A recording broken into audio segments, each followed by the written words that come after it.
Fast 10, man.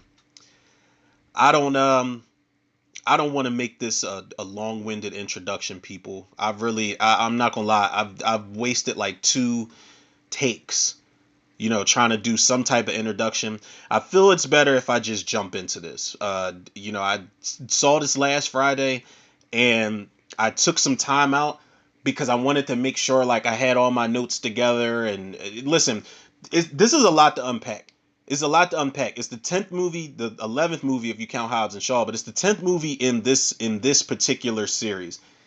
And there's a lot going on, man. There's a lot of new characters. There's a lot of plot twists, and there's some plot holes, and there's two cameo appearances in particular that we're going to talk about. Now, y'all already know. If y'all clicked on this and missed it by any chance, I don't know how. Let me say spoiler alert. There are big fucking spoilers in this movie, man. And if you are a Fast and Furious fan and have not seen Fast 10, I definitely recommend. Never ever would I ever tell y'all to turn me off. I would never tell y'all to turn me off and listen to something else. I love when y'all tune in and listen to me. But if you have not seen Fast 10 and you're listening to this spoiler filled review, then you should definitely rethink this decision, man, because there is a lot of ground to cover and there's so much going on in this movie. A couple of things that I want to say really, really quickly before I jump into this. And that is, I want to say that it kind of threw me for a loop. I'm not gonna lie. This is my favorite action franchise is of all time. It's no surprise to anybody that's been keeping up with the show the last 3 years and some change. But it was a lot of red flags, man, when Justin Lin, dropped out of the director's chair. It pissed me off so badly that I did a whole rant episode about it. The Rock said he wasn't coming back for Fast 9. Then Justin, he did Hobbs and Shaw before that, I think. And then Justin Lin drops out like a week into filming. And I was like, okay, what's going on? Is the series doomed? And everybody was like, see, they should have stopped at Fast and Furious 5, or they should have stopped at Fast 7, and da da da da da, and they're disrespecting Paul Walker's legacy. You got all those people out there. First of all, Paul Walker already said there was going to be a part 8. Vin Diesel said that, Paul Walker said, do you think we'll ever make it to 10? Listen, I don't think they're disrespecting that man's legacy at all. I think Paul Walker would have most definitely been on board in this franchise. Maybe he would have had his screen time toned down. We don't know. Rest in peace. Shout out to Paul Walker. Brian O'Connor is still a very pivotal character in this series. We actually see him at some point in this movie, in flashback sequences, but we'll get there. But I was concerned, man, when Justin Lin stopped, stepped down as just producer and just writing credits, and then we got this director, Louis Leterrier.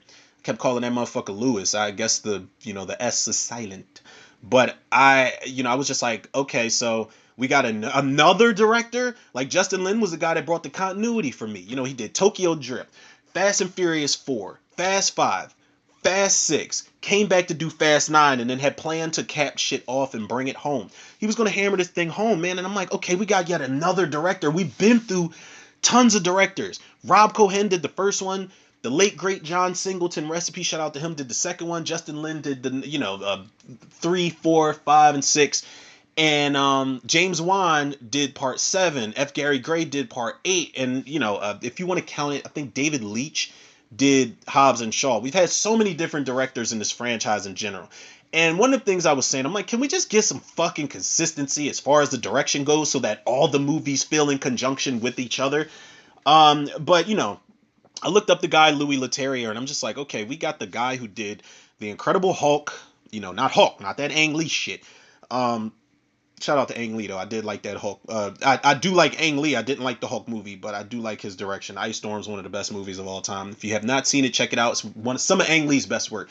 But we got the guy who did the Incredible Hulk reboot, and he did Unleashed and the Transporter, and I think he did one of the Titans movies, Wrath of the Titans or Clash of the Titans. I don't know. So I'm like, okay, he understands action, but my guard was up, man, and I was like, I don't know if this guy can handle this franchise, but we'll see. We'll see, man.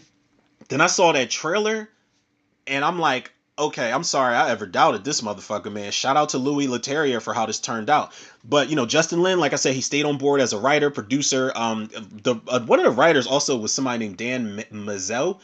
I don't think I've ever heard of this guy, but kudos to him too. Look, let's cut the bullshit, people. Fast 10. I was very anxious for this. Very excited. It was one of my most anticipated movies of the year.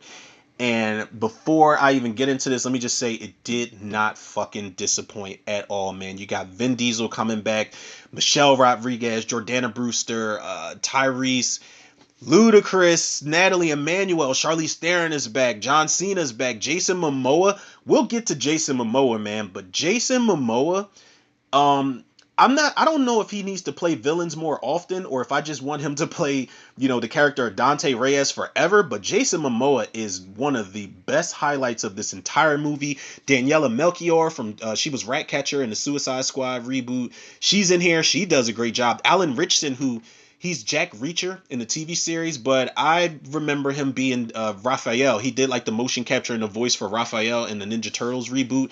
And I'm glad that he got his dues here because if you watch his interviews on Collider, they say that they did him dirty as far as that Ninja Turtles movie goes, as far as like the promotion and things like that. So I'm glad he got a chance to be in a franchise like this. Sung Kane comes back, Jason Statham. We'll get to some shit with those two in a second. Scott Eastwood is back here briefly, and it's just like, okay, like I don't want to dislike Scott Eastwood, but I like that boy ain't got it. I'm sorry, man. I'm sorry. Like nothing against the guy, but I just don't see it. Like I would have rather had Kurt Russell, and I'm not gonna lie to y'all, man. Kurt Russell's always been kind of meh in these movies for me as well. Like he is plot convenience at his finest, even in a series that has plot convenience all over the place. But whatever. Kurt Russell, Scott Eastwood's back. Brie Larson plays, speaking of Kurt Russell, plays Kurt Russell's daughter. Tess in this movie. Brie Larson has won me over, people. I like her in this movie a lot. Louis Da Silva Jr. is back as Diogo. Diogo was the guy from Fast Five who, he had the Papa Smurf car that they raced for. Rita Moreno plays Mama Toretto, and Leo Abelo Perry plays Little Brian, and I think he does a really decent job in this movie. So with that cast being said, I feel like we got to kick this thing off talking about the plot. Now, I know a lot of people say that these movies don't have plots per se, but I think they do, man. For the most part, it depends on whether the plot is plausible or not. So the plot here, we've got, Dante and his crew just pretty much just being broken down, split apart, and just, they're just heavily targeted in this movie by Dante Reyes. Now, if the name Reyes sounds familiar for the uninitiated or for whatever the fuck initiated, y'all know what the fuck I'm trying to say here. Basically, the plot is Dante Reyes is coming after Dominic Toretto to get revenge for the death of his father, Hernan Reyes from Fast Five.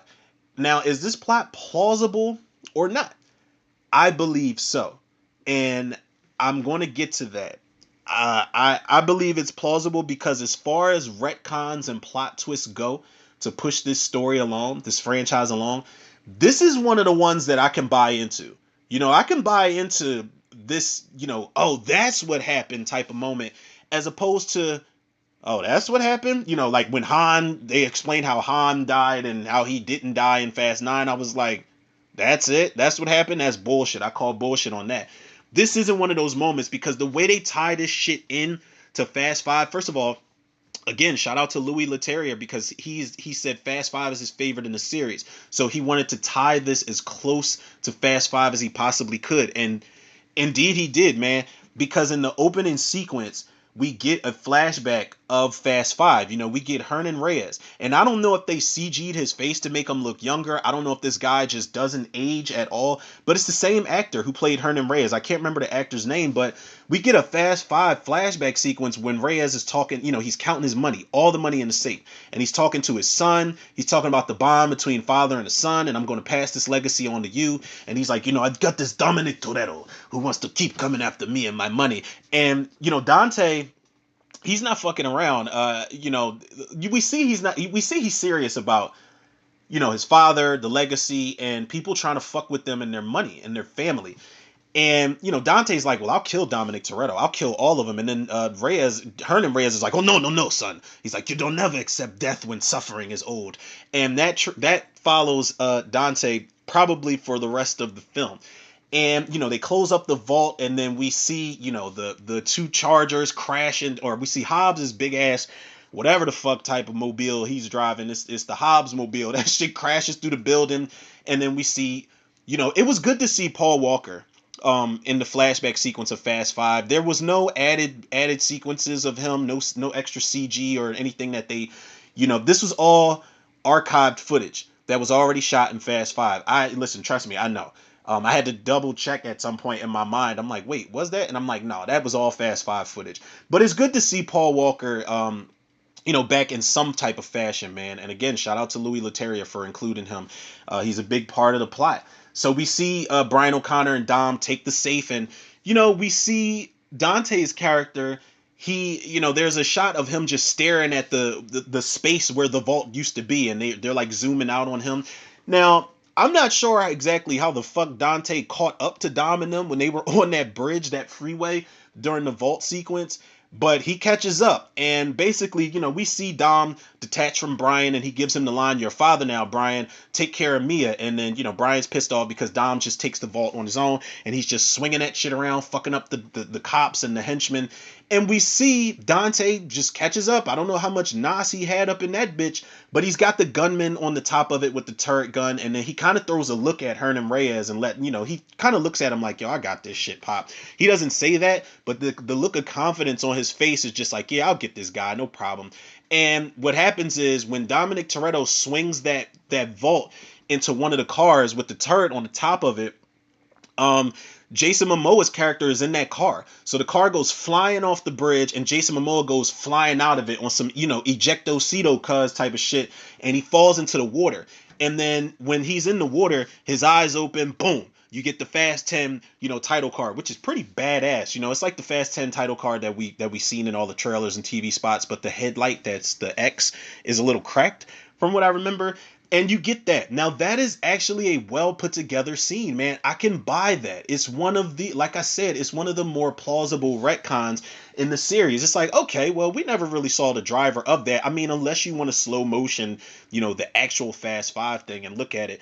But that's the flashback sequence that we get to tie things in and set this shit off. And I think they did that really well, man. And then after that, we get, at Dodger Stadium, we see a Charger, Dom's classic Charger, just burning fucking rubber around Dodge Stadium, kind of in the same fashion as Brian O'Connor did in the very first Fast and Furious movie, where he's racing that is it a Supra he's racing, or is it a Skyline? I can't remember, the green car that he's driving around.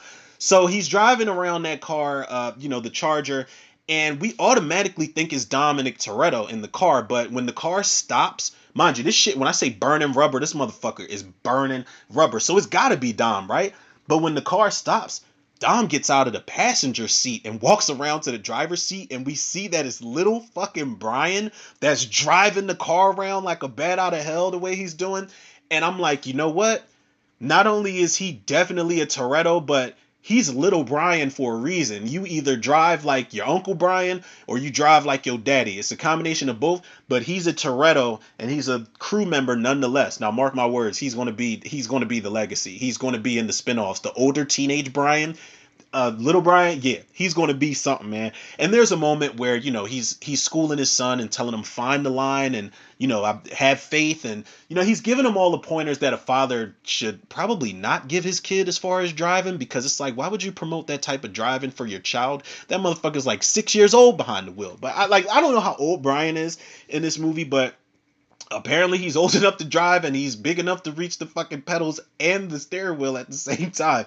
But it's a good moment, man. It's a reminder, like, for Fast and Furious fans out there, it's like, yo, Dom is a father now, man. Like, who would have ever thought that Dom would have, been like, oh, Letty dead, let me get up in this Brazilian yam real quick and, just pop a baby out of her. That makes no sense at all. But listen, the way that they tied in little Brian to Fate of the Furious and Fast 6, it makes no sense continuity wise. It doesn't. That's another plot twist retcon that I don't buy. But we do get that moment at Dodger Stadium, and he's like, Dad, you're not afraid of anything, and this, that, and the other.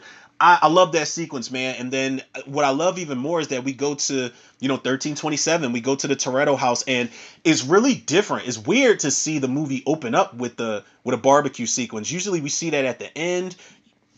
Or, at some point we saw it at the middle of Fast and Furious 1, and we saw it at the middle of Fast and Furious 4. But we open up very early on with a barbecue at the Toretto sequence, and everybody's there. Roman's there, Tej is there, Han is there. Tej is trying to set Han up with a fucking dating app, and it's funny as shit because Han starts automatically getting hits on there right away. Ramsey's there, Letty's there, Mama Toretto's there. Everybody's in the building, man. It's such a good moment, man, because that house is so iconic. The house is a character in itself in the series at this point. So you get the banter between the characters talking shit back and forth. I love the part. It's kind of awkward, at least for Letty, but I love when Dom and little Brian come back and, Letty's like, are you drifting yet? And he's like, no, not yet, but it was so cool, Mom. You should have seen it. And Letty kind of has this look on her face like, she really can't believe that he's calling her mom, especially because she mentioned in Fast 9, she's like, this is when her and little B are in the garage at the end of the movie, she's like, this is where I first met your mom. She's in heaven watching down on us. But the fact that little Brian's calling her mom now, I think that's one of the things that people sleep on with this franchise is the emotional factor of everything. There's so much emotion. People can say what they want about the acting, but the emotional factor's always been there. It's in every single Fast and Furious movie. Maybe not as heavy as the later ones when they hammer the family shit home even more. But it's always been there, man. Family has always been the theme, and I love that little weird moment, when Letty. I mean, it's not weird, but Letty's kind of looking like, oh my god, like am I mom now? Am I stepmom? But Roman's having his moment where he's like, I'm gonna be a leader and all this other shit because Roman apparently they have a job to do in Rome where they have to steal some type of equipment. Listen, the fact that these motherfuckers keep retiring and then keep doing jobs where they have to steal shit, you niggas is putting y'all own lives at risk at this point. Now, I was kind of confused because Tej and them said it so loosely. He's like, yeah, they need us to steal it. And it's like stop with all of this. This looks like a job for. Like, stop it, man. If we retire, we retire. Like, let's sit on this money. Let's start some families and some businesses and shit. Let's race every once in a while because that's in our veins. But like, let's stop this heist shit, man. This is gonna get us in trouble.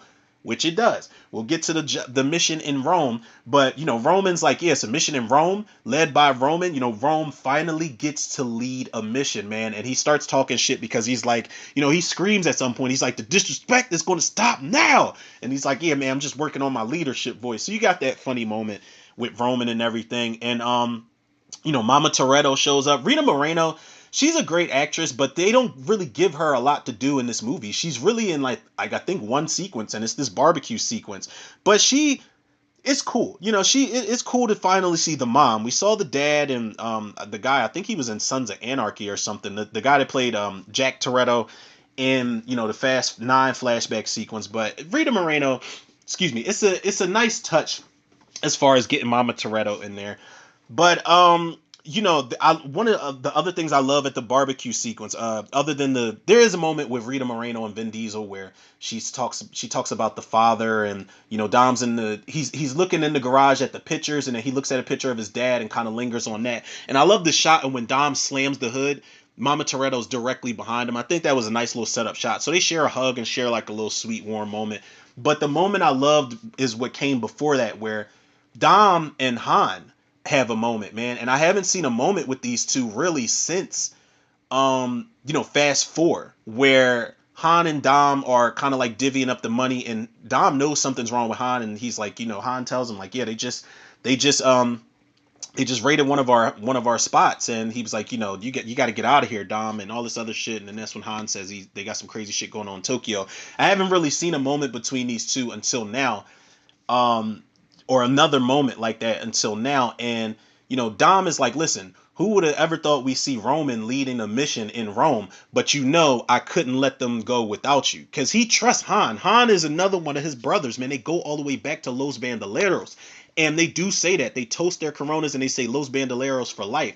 And, Han's talking about little Brian, and he's like, yo, be careful. He's going to be a better wrench than us, by the time he's 12 or something. So they share like this brother moment, man. And I love that because there was a point in time where Dom thought Han was dead and he was ready to avenge the shit out of his death at a funeral he probably paid for and wasted money on because Han was never dead in the first fucking place.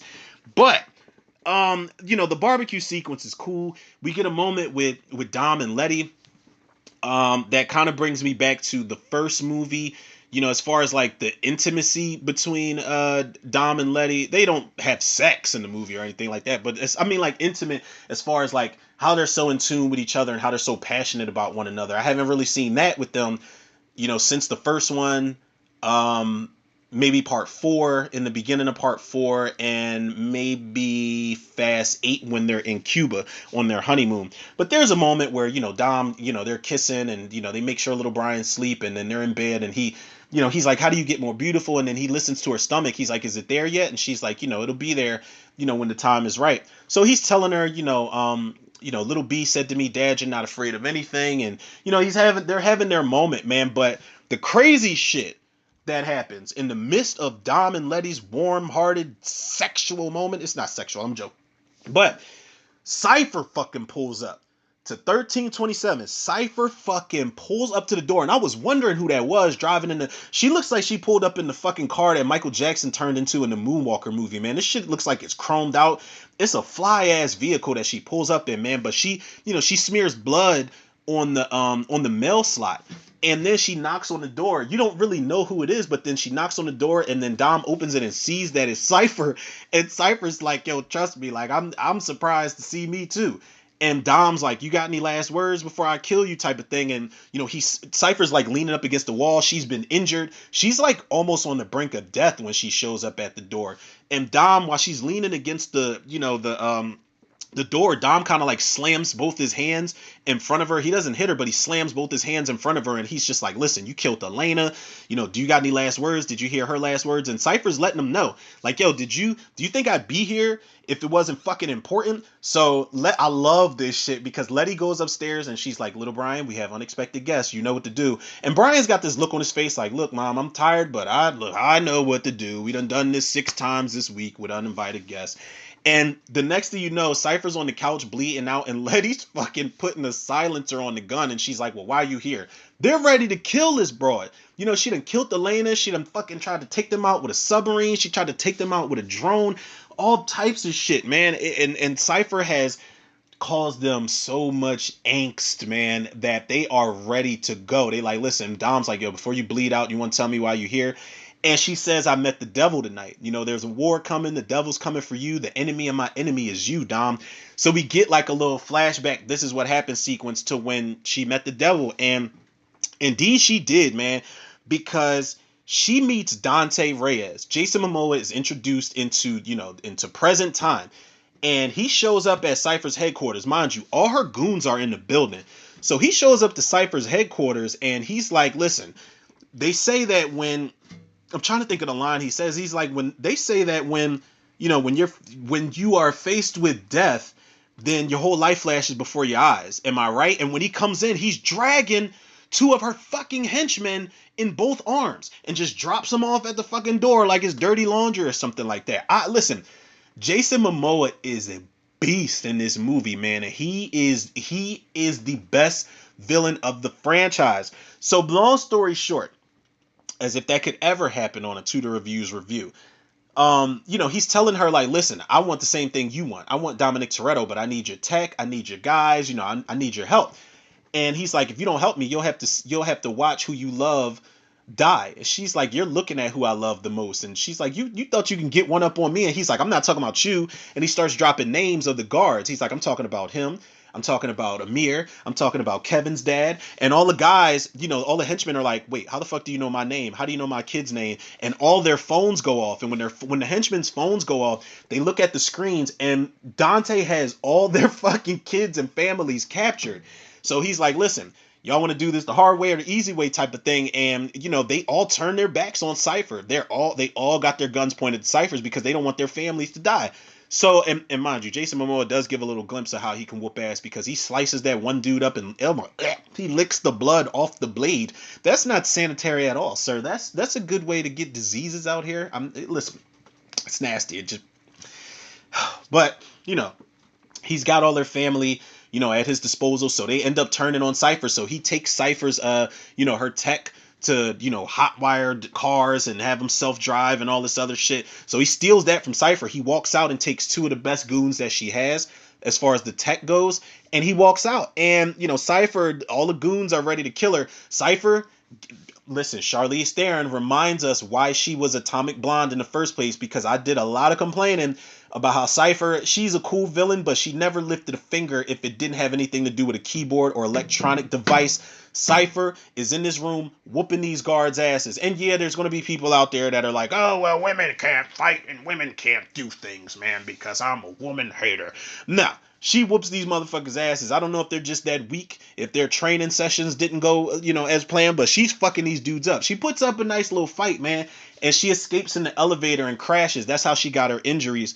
So we go back to, the fact that she was telling Dom this story, and Dom and Letty are kind of like, oh shit, man, like this is a big deal that somebody's after us to the point where they could fuck Cypher up and get the drop on her. So the next day, Little Nobody shows up. Scott Eastwood's character shows up at 1327, and he's like, yeah, we're taking Cypher to the black site. She's going to get medical attention, but she might not make it. So I'm like, okay, Cypher's not going to die. Plus, we've seen the trailer. She fights Letty, but he lets us know just how serious her injuries are, and she was taken to the black site prison that's off the grid.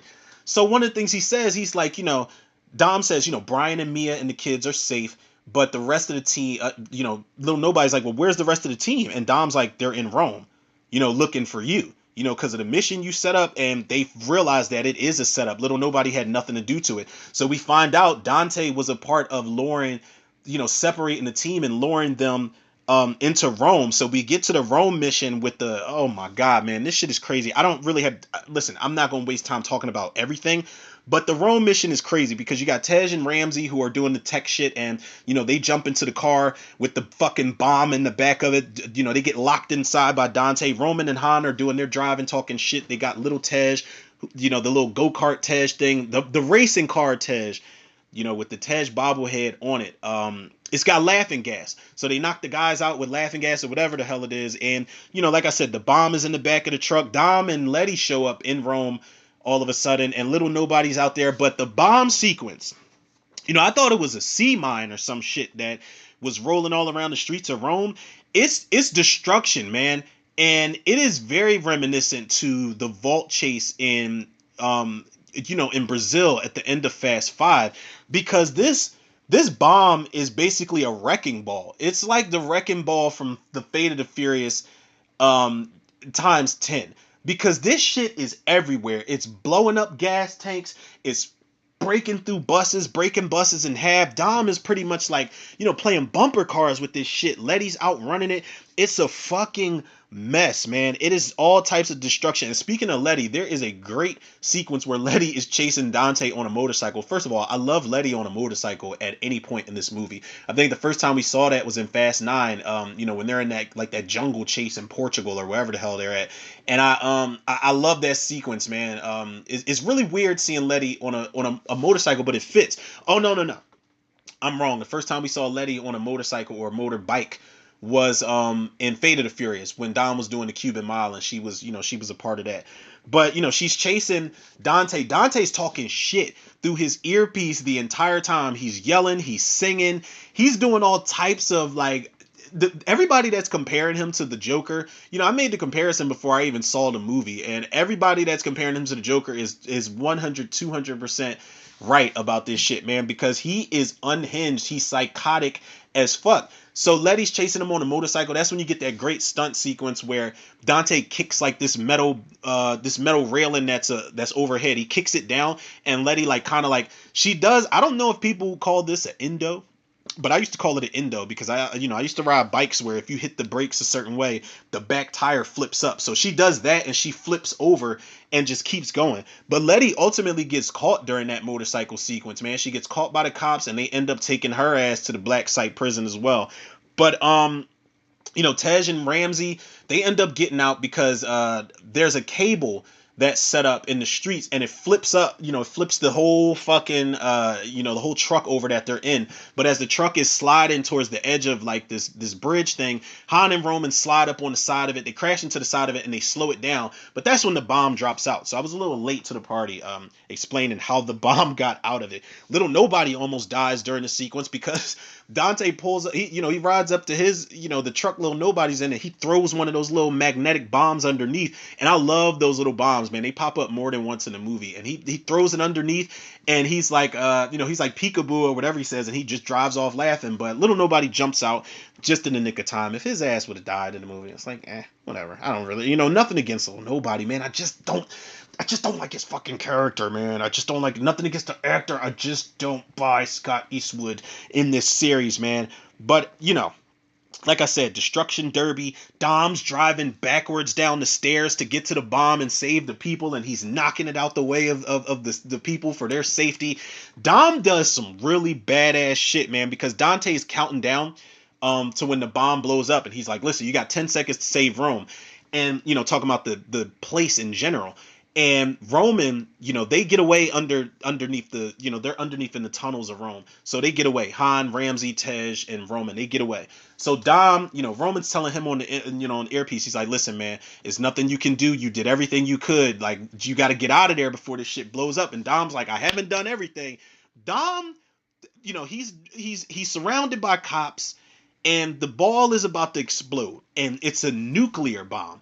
So Dom drives through the guardrail thing, like the stone guardrail, into a fucking crane, smacks into the crane, and as it's spinning around, the crane slaps the ball, the wrecking ball bomb, into the water, and his car flies into the wall, and he starts it up again, and he just starts driving. But the bomb blows up in the water, so that's when we get the sequence in the trailers where the shock waves, it explodes under the water, and you see the shock waves flipping the cars out of the way, and Dom is just, his back tires are in the air as well. But he ends up saving Rome. But when they show like the zoom out of the destruction that Dante and his wrecking ball have caused, it's a lot of property damage, and you gotta stop and think, who the fuck, like, who pays for all of this shit, man? And what is the cost? It's gonna cost like $8 gajillion to fix all this shit up, man. I'm surprised he didn't blow up everything, but it was a really great sequence in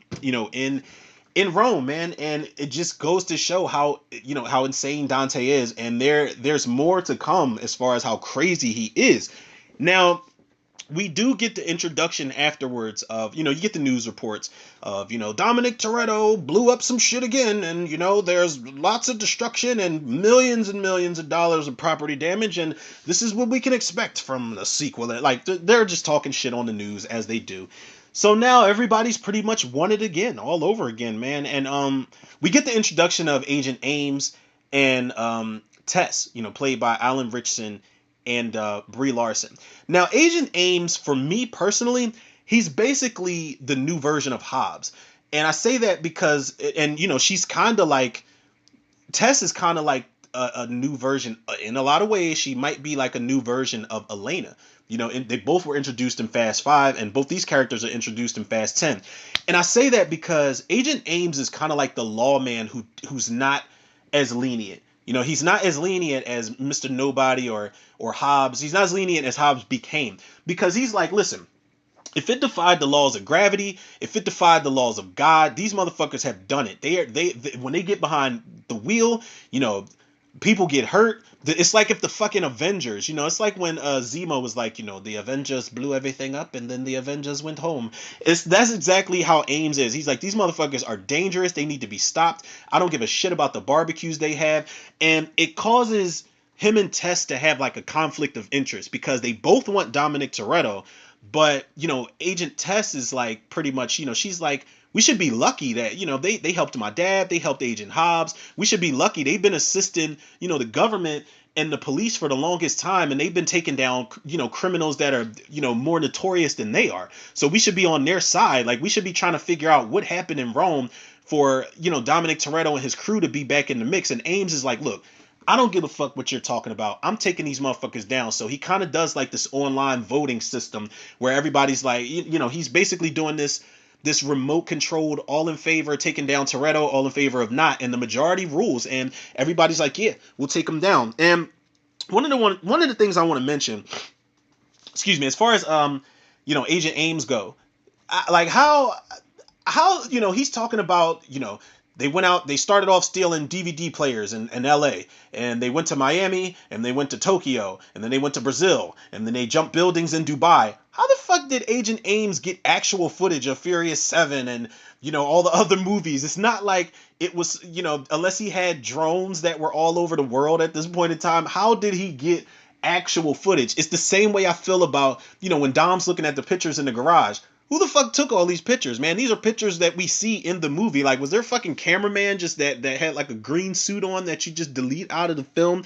Like who was creeping around taking these pictures and recording these videos?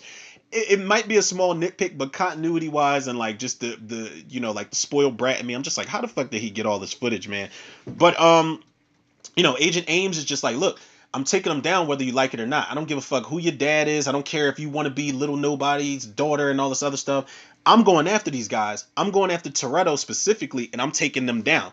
He is very much like an Agent Hobbs was in Fast Five. So, Tess walks off and she's like, fine, like I'll go my own way then. She doesn't really give a shit. So we, after that, we get a good moment with Dom and Queenie and Helen Mirren's character. And Helen Mirren, I think she was such a great addition to the series, man.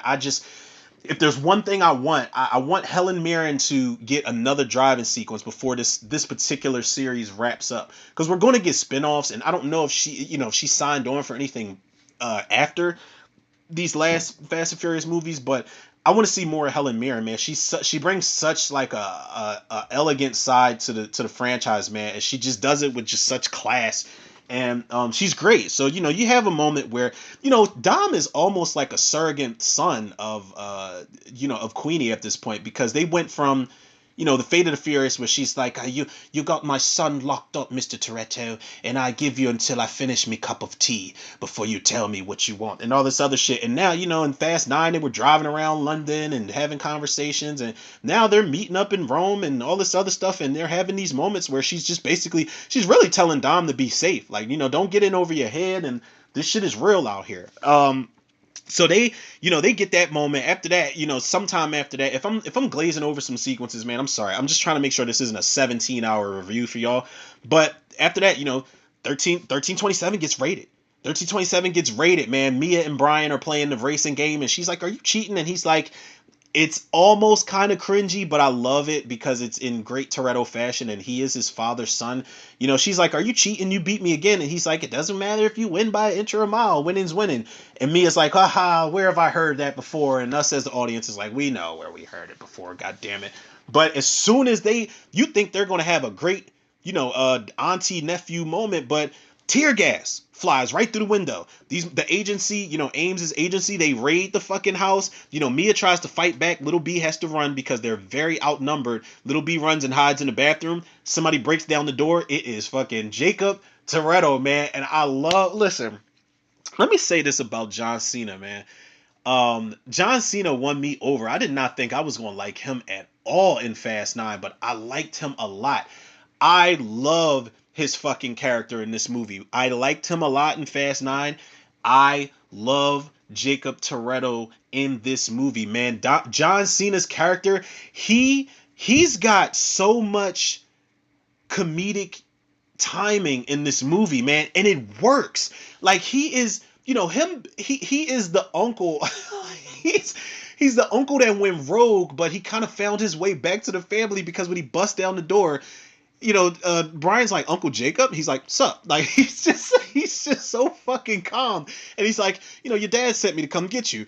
And then somebody shoots at the door, and then Jacob does his thing, man. Jacob is fucking these agents up, man. These commando dudes. He's shooting them. He's punching them through doors. You see in the trailer, and it happens in the movie. He grabs a dude and body slams him through the fucking floor. At some point, he jumps through the hole that man built for him just to get downstairs to Mia. Him and Mia get the whoop ass together for a split second. He's like, "Yo, are you okay?" She's like, "Yeah, I'm good." Then the dude like kind of gun butts Jacob, and then him and Mia fuck him up and throw him out the window together, and she's like, "Are you okay?" So they get the uncle auntie nephew moment where they all run outside after they whoop the shit out of those the agency members. And Mia's like she's like, oh, I got to get to Brian and the kids. And he's like, Dom sent me here.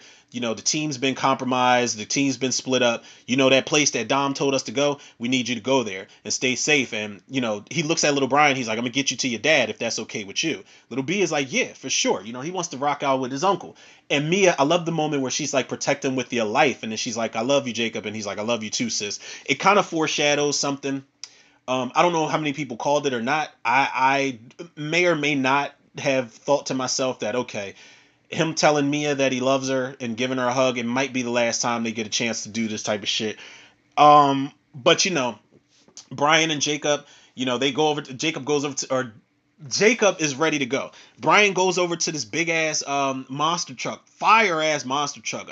Listen, I would never drive no shit like that, but it's fucking huge. And then he's like, no, we're not taking this. We're taking this one. So it's a car with like a big ass, it looks like it's a big ass canoe on the top of it. It's like a little Pinto type of looking car.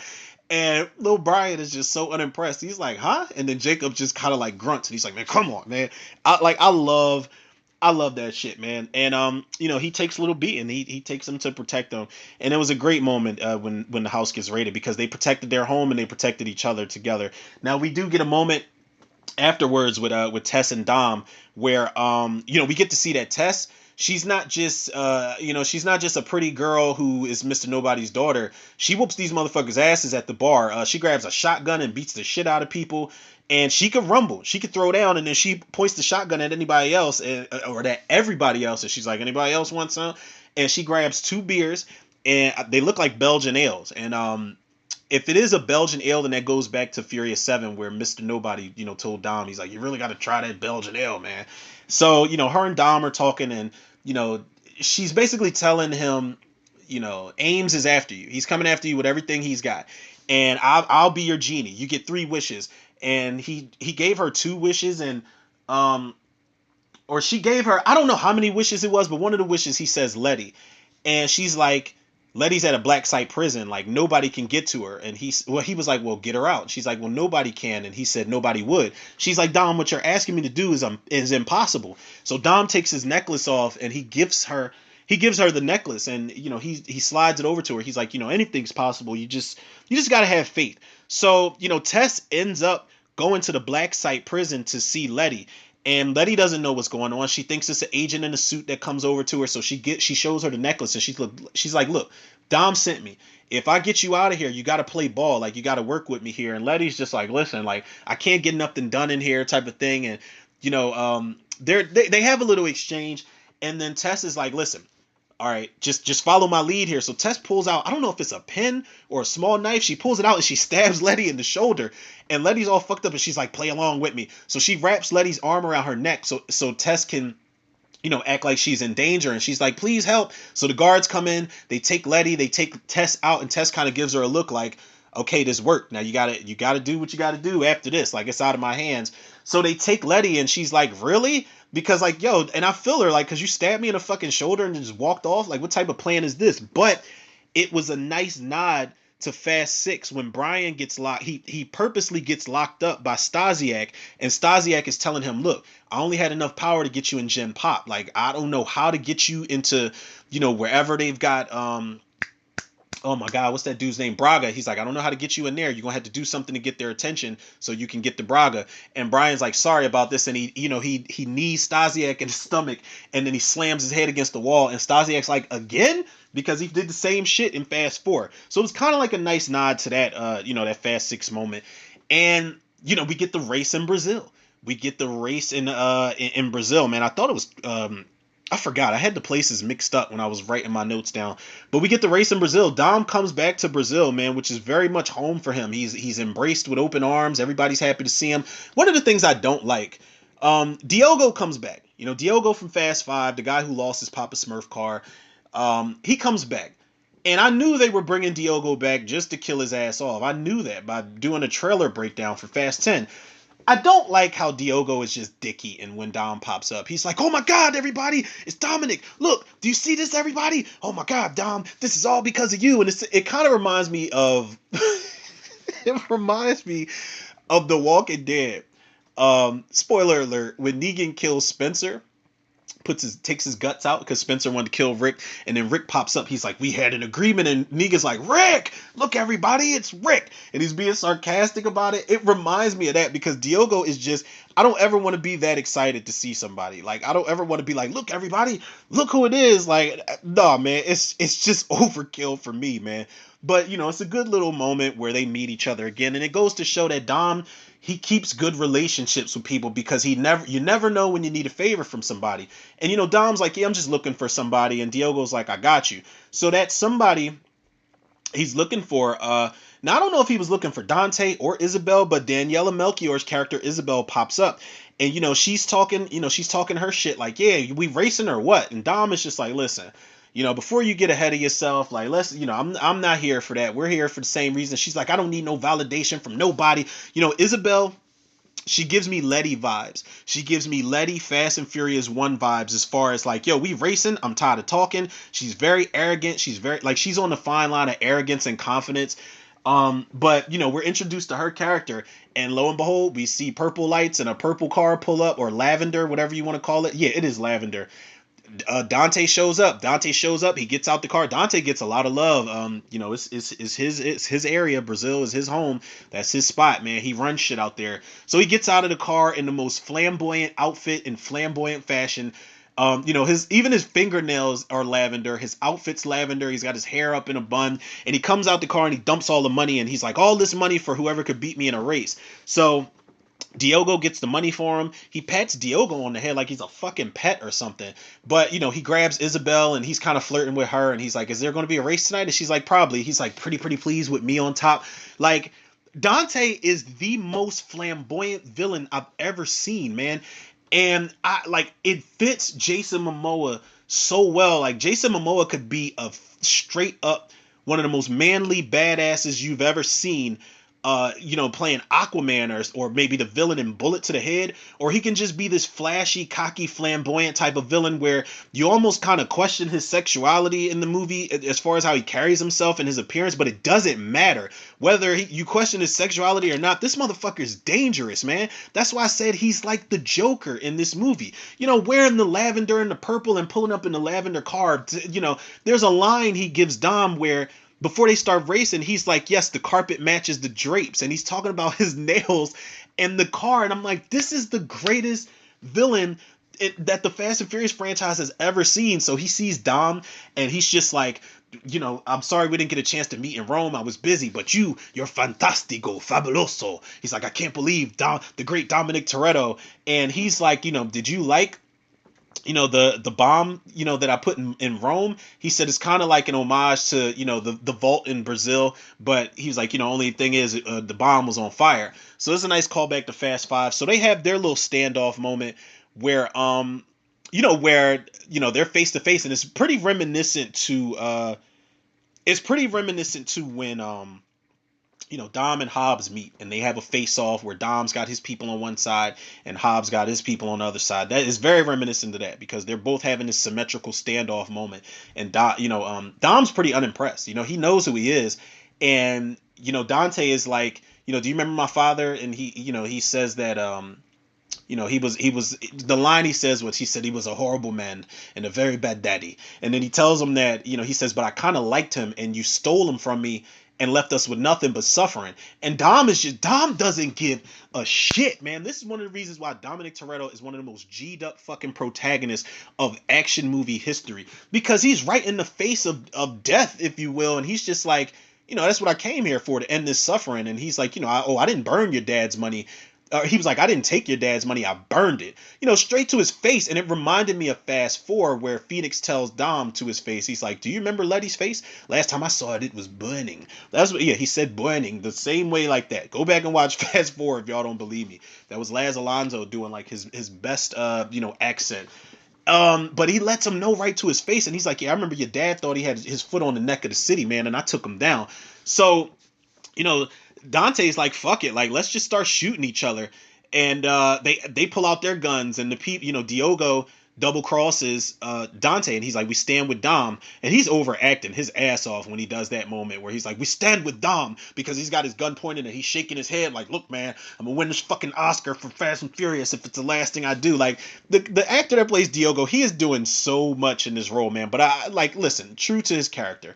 But they have a standoff, and Dante's like, this is awkward, and he's like, listen, let's race. If you beat me, you take me in. If you lose, and then he stops and he's like, don't lose.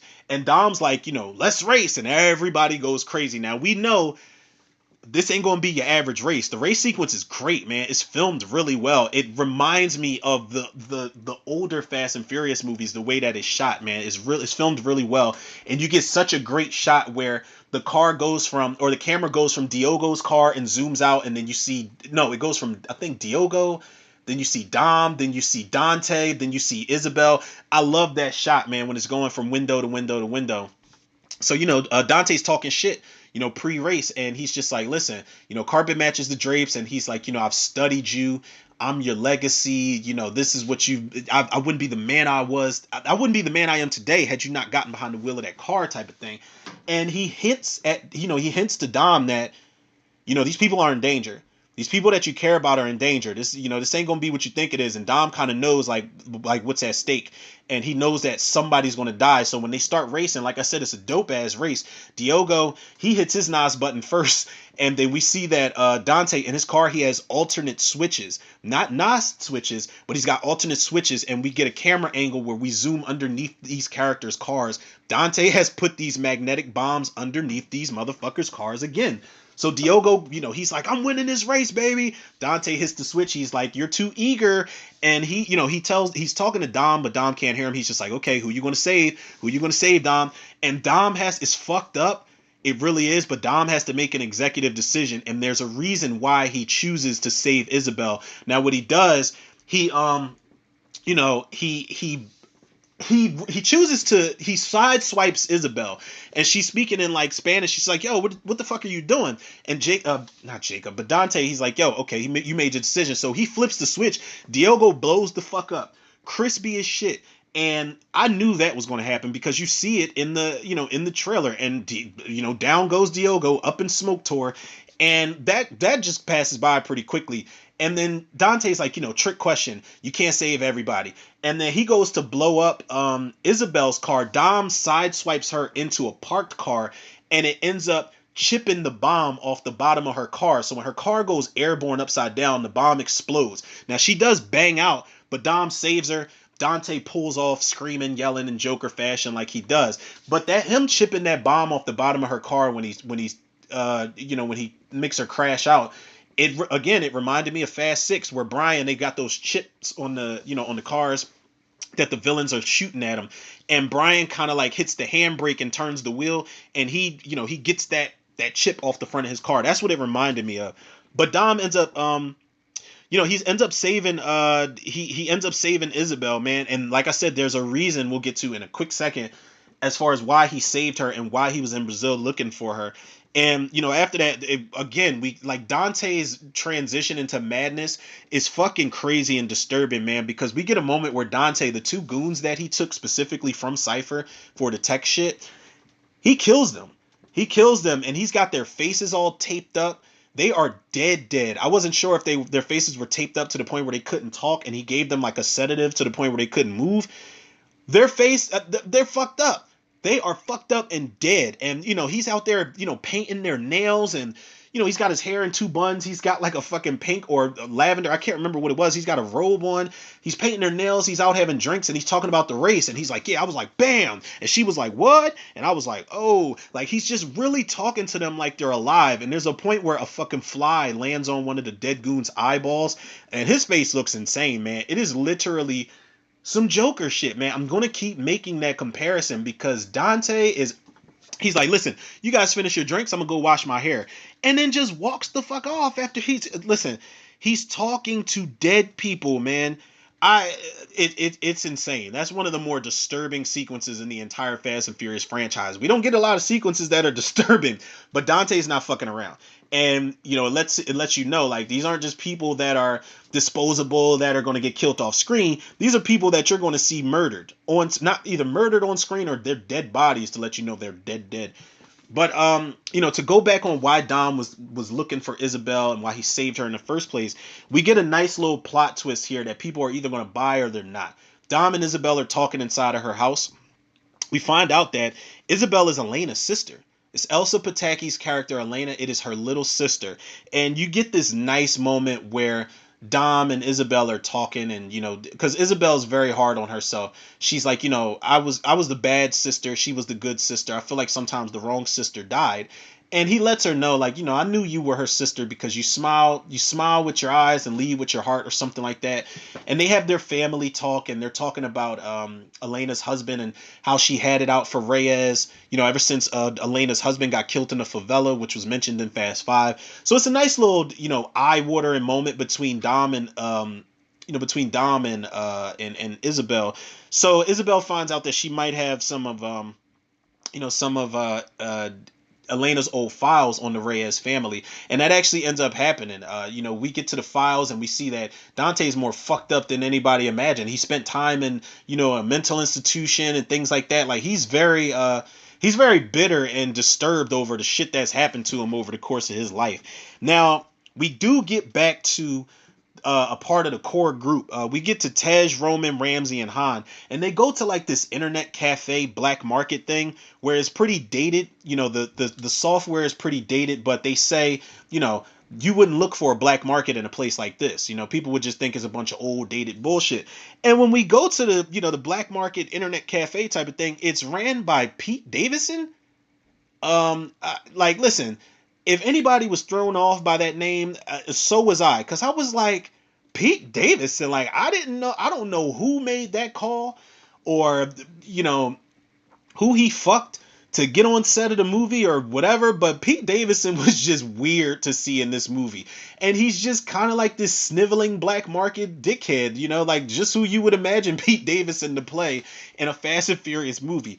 But I'm telling y'all, this black market sequence this is the hardest I laughed in the entire movie. Now, I laugh in every Fast and Furious movie, don't get me wrong, but when I say I laughed hard, because Ramsey knows Pete Davidson, and Ramsey's always got the connections, so they go to him. And Ramsey's like, yeah, we need this and we need that, we need cars and guns and this, that, and the other. So Han's talking about these muffins. He's like, yeah, because Han doesn't have any snacks. Han needs his snacks. It's classic Fast Furious shit. So Han needs his snacks, and he's just like, how much are these muffins? And he's like, oh, those are magic muffins. You'll be watching Fantasia with your shirt off, or whatever the hell he says. And Roman and Tej end up getting into a fight because, while we find out that somebody's wiped their accounts clean, they don't have any money where they're at.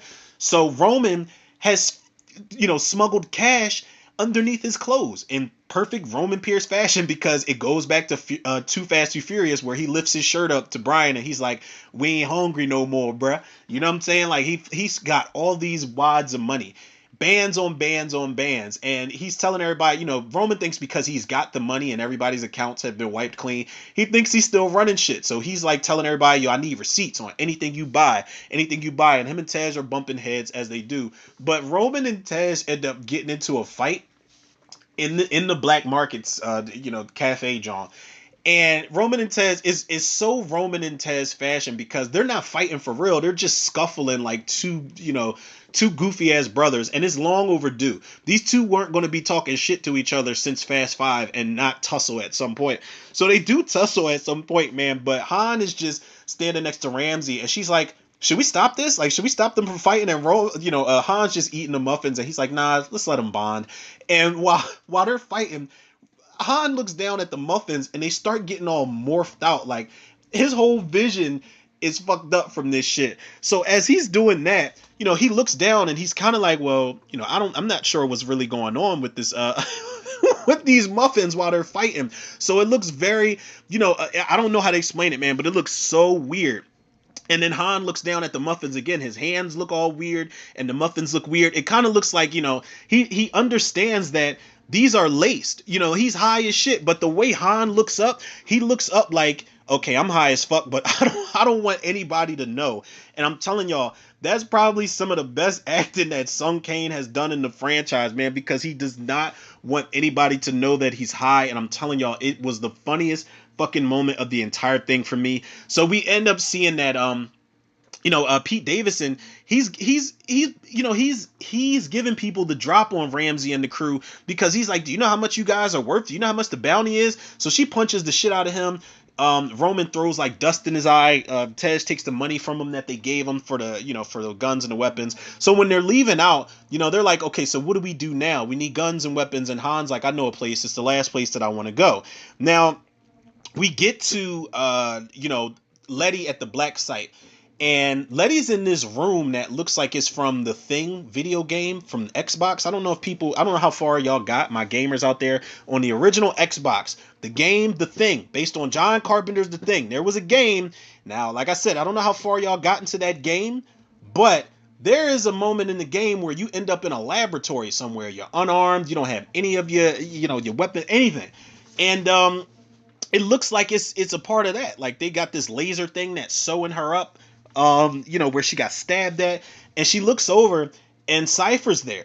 And we get a long overdue, Cypher's like hacking into shit. She gets the cuffs off of them and she gets Letty out of the bed, and there's a gas that goes off that knocks all the employees out. So they've got a total of 4 minutes to get out of there, or a total of 4 minutes until the vents open up and they can get out of there. So they end up having a fight, man. It's a long overdue fight, and Letty starts it. Cypher really doesn't want to fight. Cypher wants to stick to the plan that she has and get them the fuck out of there.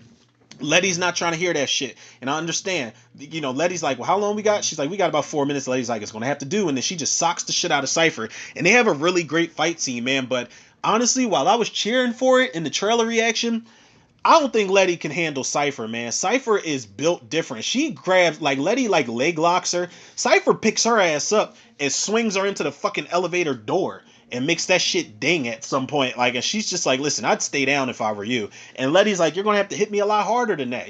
They're busting, throwing each other through glass. It's very Hobbs and Shaw, Fast and Furious 7 type of fight sequence as far as them throwing each other through shit and slamming each other down. The lasers go, Cypher sets the lasers off at some point to get Letty off of her. Letty puts her in a chokehold. And when the lasers go off, I was like, okay, that's kind of like a nod to, it's kind of like a nod to Die Another Day when, James Bond's fighting that henchman, through the lasers and shit. But they get a fight sequence and it pans out pretty well, man. Like I said, that was long overdue. And, then we get to Jacob and Brian. They've drove to a gas station.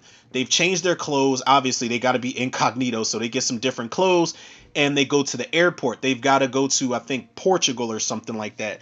And we get a moment of Jacob and Brian on the plane, and Jacob's asking Brian, "Are you okay?" and this, that, and the other. He tries to calm him down, and he's like, "You feel better?" And Jacob's like, "Yes." Again, it's some of the best moments in the movie, as far as when you take away the car stunts and when you aren't worried about that type of stuff. Some of the best moments are when you have Jacob and little Brian. Man, I love the dynamic between these two characters. And one of the things that happens on this plane when they're trying to get away, we see a stewardess come bring Jacob 3 airplane bottles of vodka. And the stewardess is played by none other than Paul Walker's daughter, Meadow Walker. And they linger on her for a little bit. And it's for a reason. Like, they don't just give her a cameo and she just pops, she doesn't serve any purpose to the plot.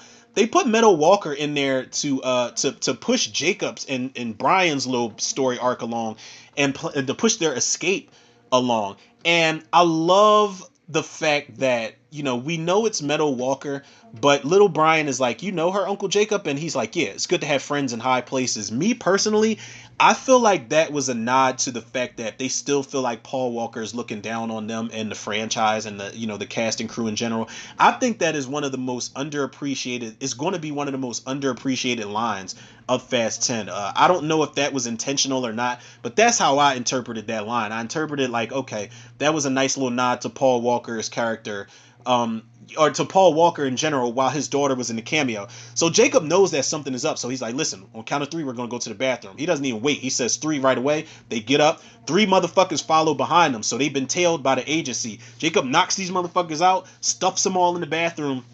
Meadow Walker's character gave him those airplane bottles of vodka for a reason. So she looks down at the little the crawl space entrance, and she smiles because she's like, okay, they got away. So they go down where Jacob's luggage is at, and they go down, and Jacob's like, yo, we got to get out of here. So he loads up, he unveils what we think might be a canoe, and it's a fucking plane. It's like a miniature plane that they both could fit in. He attaches the wings, and he sets up the mileage and all of that shit. He puts this thing together, and it's fueled off of alcohol.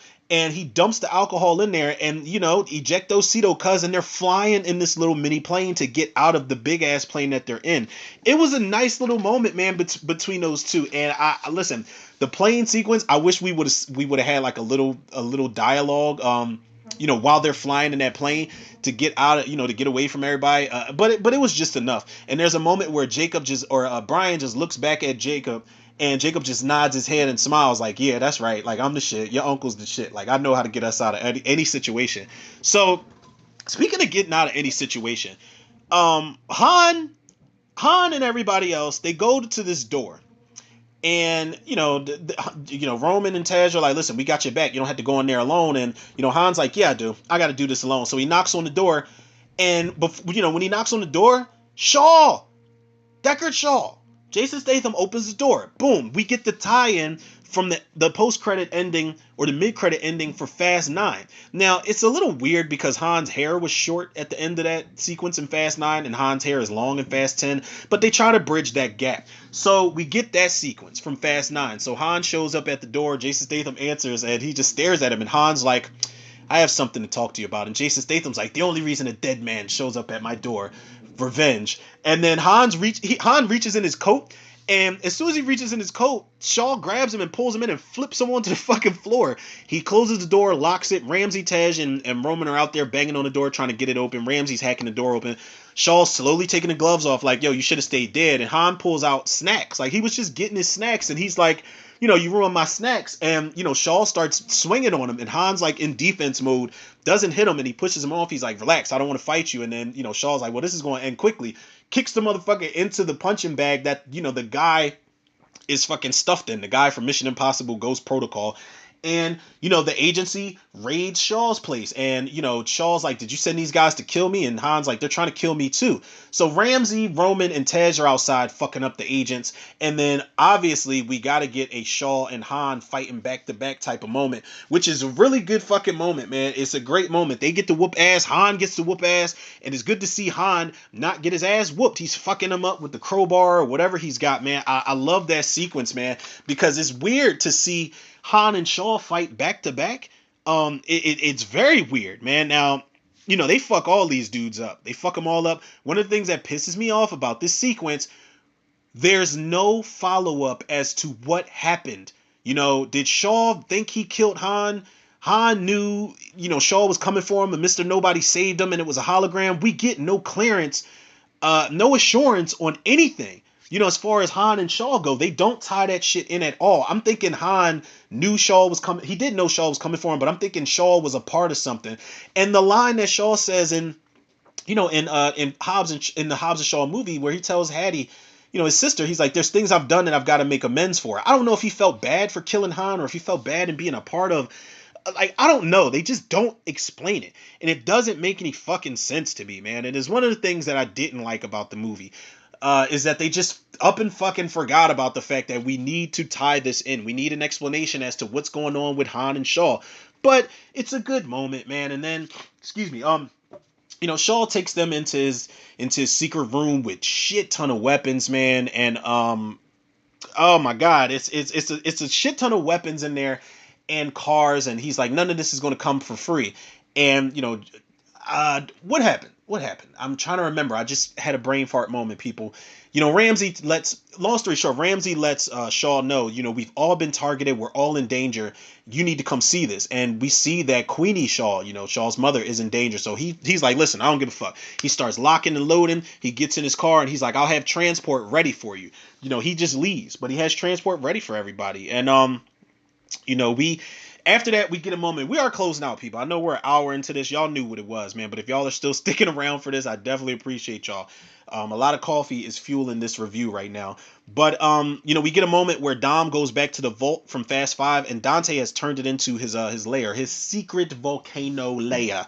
We see he's been keeping tabs on everybody, man. He's got like all these screens put up. It almost looks like the fucking screen, a junior version of the screen Batman had set up in Dark Knight, where Lucius Fox saw that shit. He's just like, I can't be a part of this anymore. But Dom talking to Dante on the phone, and he's like, you talk too much, and stop talking and face me. And he's just letting Dom know, like, yo, do you like surprises? I adore surprises. And he's like, I'm gonna break your family piece by piece, and this, that, and the other. So he hangs up on him. And the surprise is, Ames comes in and captures Dom, but Dom willingly goes. So if Dom willingly goes, then that can mean a couple things, but it means that Dom wants to get caught so he can get to Dante and fuck his shit up. Now, what happens is they get back on the highway. It's a convoy of cars that are transporting Dom to wherever they're going. Dom has, I don't even think he has any handcuffs on or anything. I'm not sure. But he's in the back of the car, and Ames is talking to him. He's like, the days where one man behind a wheel can make a difference in the world are over. And, Ames is just talking his agent shit like, Dom, you should have spent less time under the hood and more time doing this and that. And, Dom ain't trying to hear it. Dom is putting his seatbelt on, and he's like, you might want to buckle up. While Ames and his two guards, they're just laughing, talking shit. And the fact that Dom is putting his seatbelt on, he's not listening to what the fuck they're saying. But he does say, he's like, that's the problem. Nobody listens nowadays. And he puts his seatbelt on, and he says, you might want to buckle up. I'm preparing for what's coming. And you see a rocket. This shit reminded me of like True Lies or something like that. You see a rocket soaring towards the bridge, hits the fucking convoy, they flip over. But I like that when the car, the truck that's transporting Dom is flipping over, he puts both his feet in Ames' chest to kind of brace him. So there's a big shootout on the same highway where Hernan Reyes died in Fast Five. So it's a big shootout. Dante's people, the agency. So there's a moment where Ames tosses Dom a gun, and he's like, Dom, I'm listening now. So boom, we get Ames, and Dom working together in, Dom and Hobbs type of fashion. This is another reason I said he's a Hobbs-like character. So there's a shootout. There's a little bit of a scuffle here and there. And Dante pulls up, and he opens up the trunk.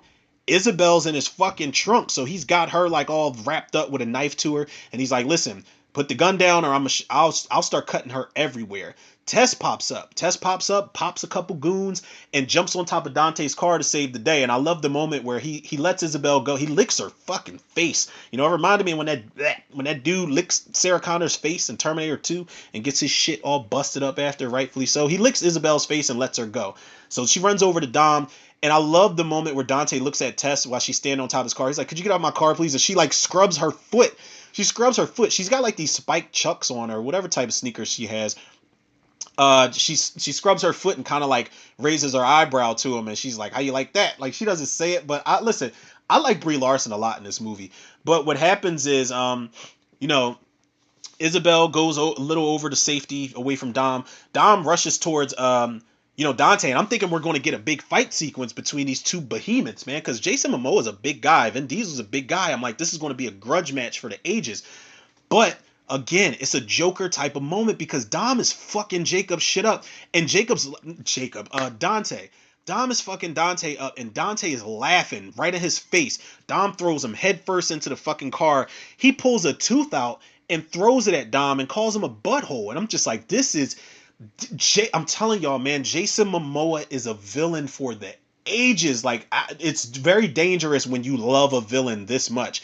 And, he starts doing his little ballet. And as he's doing his ballet, helicopter starts popping people off on, they shoot Ames. Tess gets shot.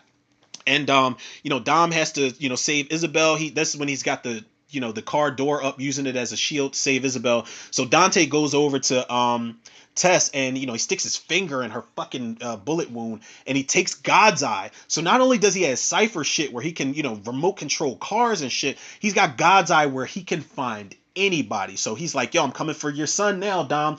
Dante gets in the helicopter, my God, man, and he gets away, man, and he's dangerous, man. He's got all the tech he needs, and he's gonna go after little Brian, man. It's pretty scary stuff knowing little Brian's in danger like this.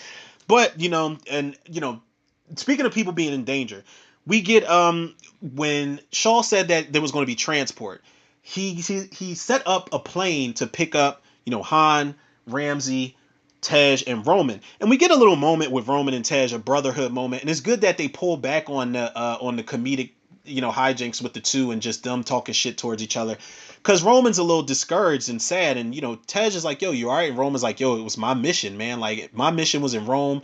I put us all in danger. I'm not a leader. Like I've always talked about being a leader, but maybe I'm not cut out for it. And Tej assures him, he's like, look, man, you know who could pull off something like that back there? Roman Pierce could pull it off, a leader. And they dap each other up and they hug, and he's like, yo, I love you, bro. And he's like, I love you too, bro. It was a great moment to have, man. But it kind of lets you know everything may or may not be all right in moments like that. So we get a moment with Han and Ramsey where Ramsey's like, listen, this was something I created, the God's eye shit, and now it's being used to hurt people. Like we got to stop this guy. And we get that moment, and then after that we get the moment. We get a really great sequence, man. Another great sequence with Jacob and Brian with the cannon car. I believe that was a Fast and Furious 4 nod, where, Brian and Dom were getting chased in the desert by a swarm of cars, like a scramble of cars. And, Jacob and Brian, they get in the cannon car, and it shoots rockets.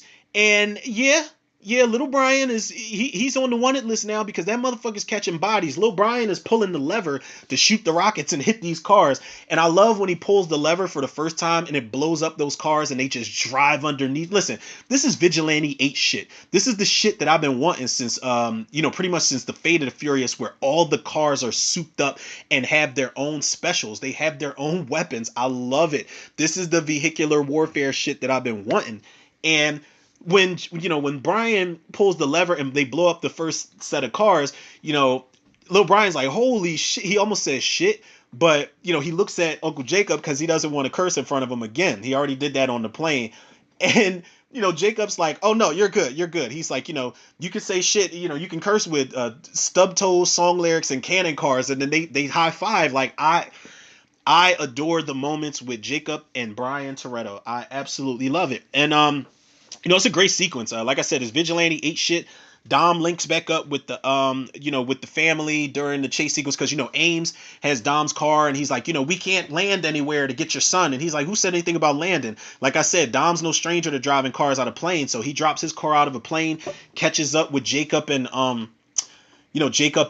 Little B, and I love the moment where they're all together again. They're in their cars, but Dom pulls up to Jacob and Little Brian, and he's like, Dad, and he's like, good to see you, bro. And Dom's like, good to see you guys. Follow me, and we'll get out of here alive, type of thing. So what happens is they're following behind Dom, and when Jacob and Brian get in the tunnel, the cannons are jammed. They can't fuck up they can't shoot the rockets out anymore. So when Jacob realizes it's jammed, the camera kind of pans over and then pans back to the passenger seat. The shit's empty. Little B jumps in the back of the fucking cannon car and starts to unjam the shit in true Toretto fashion. Yes, he's a kid. Yes, I had a moment like the parent in me was like, what the fuck is this little kid doing, man? Does he know he can fucking if Jacob was to hit a speed bump, this little bastard's going airborne at some point. But Jacob, he says to him, he's like, Little B, what are you doing? He's like, be careful back there. So Little B is hitting the cannons and he unjams it. But lo and behold, man, Dante isn't far behind and he sees Little Brian in the back of the cannon car and he's like, shut the front door, and speeds up. And Little Brian, he unjams the cannons and he does it. They play like this happy music, like, the We Made It music. And he's like, Uncle Jacob, I fixed it. Uncle Jacob smiles, it's a proud uncle moment. Dante pulls right up and snatches, he snatches this motherfucker up like it's nothing. Snatches him right into his car, tells Jacob toodaloo, and he rams Dom. Jacob's like, Dom, I lost Brian. And he rams Dom off the road, off the road that they're on. So Dom is now driving onto the oncoming traffic. So what Jacob does, this was crazy, man. Dante snatches him up. He's talking shit in the car. He's like, you want to party? We're about to party. And he hits the NOS tank. Like I said, he rams Dom into the oncoming traffic. Jacob's still very much behind him. But what happens is, this fucked me up a little bit, man. And I called it. I knew this was kind of going to happen. I saw this coming a little bit. Jacob sacrifices himself, man. He sacrifices himself to save Dom and ultimately, even though he, Little Brian's in the car with Dante, he wants to save his family. So, Dom is just like, yo, we can do this. Jacob, stay with me. And Jacob knows what's going on. So, Jacob gets the cannons ready. And we know what's about to happen because they start playing this music. Jacob's like, "You raised a hell of a son, Dom. It's time for me to step out your shadow. Thanks for showing me the light." And I'm like, oh my fucking goodness. Jacob turns the cannons downward. And, Dom is just like, "Jacob, don't do this." So Jacob, he's driving on the same stretch of road that he's been on. Mind you, Dom is facing the oncoming traffic. So, Dante's like, "I got a surprise for you." And there's a bunch of goons coming Dom's way with the turrets and all that shit. So Jacob points the cannons on the car downward, fires the cannons off. So they shoot his car into the air onto the oncoming traffic, and they do that shit in slow motion. And when Jacob's car is upside down, about to fly into this barrage of cars that's coming towards Dom, he grabs his cross, he grabs his chain, and lets go of the wheel and closes his eyes. Jacob, his car flies into the cars going towards Dom and explodes. All the fucking cars blow up. Jacob sacrifices himself to save Dom, man. It was a little emotional for me, man, because he went out in a blaze of glory like his dad did, in the car and everything. It was kind of crazy to watch, man, because the movie where I really get attached to John Cena, a character who I didn't think I'd like, an actor who I didn't think I'd grow to like at all in anything, they kill his character off. And I believe that Jacob Toretto is dead. The way that they do it, they don't do it in a way where, I don't think you can retcon that. With Han shit, maybe, and that was a little bit of bullshit, but I think Jacob is really dead, man. The way that they show that explosion, I don't know, unless somebody gave him the ejectocito cuz and harpooned his fucking leg and pulled his ass out of there in the nick of time. I don't know, but Jacob Toretto is gone, people, and it's a really sad moment. And it kind of just passes really quickly because Dom keeps driving to go after Brian. And Dante cracks a joke. He's like, "I guess Uncle Muscle isn't coming to the next barbecue." And then he's like, he sees Jacob, he sees how sad little Brian is, and he's like, "Well, yeah, that was fucked up for me to say." He doesn't say exactly that verbatim, but um, now what happens is these helicopters pop up, and if you've seen the trailers, you know what's going to happen. And they harpoon Dom's car. And Dante gets nervous because Dom is like, he's not going down without a fight, man. He's harpooned by two fucking helicopters, and Jacob's looking at the helicopters. He's like, we got it, like, don't worry. And Dom, he hits the NOS, drives off to the next level of the interstate, pulls those fucking helicopters down, and they explode, like, because they slam into each other. But I love the sound the propellers make when they run into each other, so they blow up. And, Dante is impressed by that. So what Dom does, he's still got them harpooned to his car. He's spinning his car around, to knock the other cars out of his way. These fucking two smashed up helicopters are on fire. And what he does is, I feel like that's a nice nod to Fast 6 as far as when the Mustang was an anchor. When Roman's Mustang was an anchor on, Shaw's tank. I think that Dom playing Wrecking Ball, swinging Wrecking Ball with those two smashed up helicopters. I feel like that was a Fast 6 nod. So what happens is Dom is on the walkie-talkie talking to little Brian, and he's like, "Brian, find the line, have faith," or whatever he says to him. He tells him the same thing same advice he gave him in the beginning of the movie about driving. So little B, he opens, while Dom is spinning the car out of control, he does like a Fast 7 nod to the lateral sequence. If anybody doesn't know what I'm talking about, there was a nod to when Brian's driving with Ramsey in a car and they got to play hot potato. So him and Roman do like this lateral move where they spin their cars out at the same time with the doors open or the windows open, and Ramsey jumps from car to car. So Dom it's a kind of mirror to that moment because Dom spins his car around and little Brian opens up Dante's door and jumps the fuck out, and Dom catches him in midair. I love that fucking sequence, man. I love that sequence. And yeah, is it plausible? Probably not. Probably not. But, 10 movies in, if y'all still looking for physics and logic, y'all in the wrong fucking spot, man. But, he gets Dom. Dom gets his son. And now what happens is, Dom is like, "I'm proud of you, son." So they end up on the bridge where the dam is at. So there's two big ass Optimus Prime type of trucks coming towards them. And we see Jacob, even though he spun out, he's still, or not Jacob, god damn, Dante, even though he spun out, he's still there. And he's on the walkie-talkie. He's got the shit that Cypher gave him to self-drive the cars. And he's like, "Did you hit me with a helicopter back there?" He's like, "Ow." But he's like, look, man, you're gonna die knowing you couldn't save your son. Like now it's time for me to kill you. So he's got both of these big ass trucks going towards Dom. On both sides. Dom puts his seatbelt on. Little Brian puts his seatbelt on, and Brian's like, Dad, I have faith. Dom kind of smiles at his son because literally he is his father's son. So Dom backs up. He backs all the way up into the bridge part of the dam, and he tells Dante, you made more mistake. You never took my car. So he drives off the fucking off the dam. Actually, I'm fucking up, people, because there was a plot twist prior to that. What happens before Dom I think what happens before he drives, is it before or after he drives off the cliff? I can't remember. Either way, Roman and Tej and Ramsey and Han, they're about to be wheels down. They're on the walkie-talkie like, yo, Dom, we got you, bro.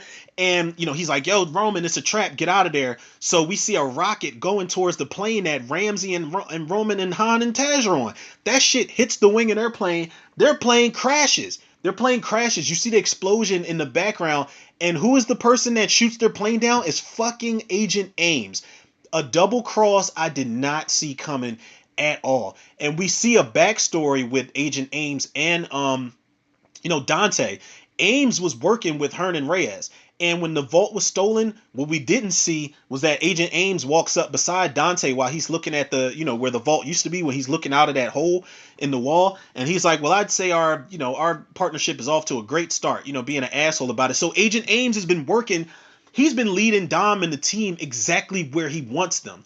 And that is a double cross I didn't see coming, man. I didn't see a double cross like that coming since Fast 6. I say that to say I didn't see Gina Carano's character double crossing him in that movie.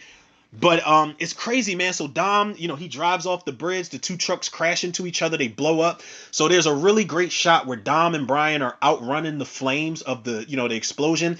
It's slow motions.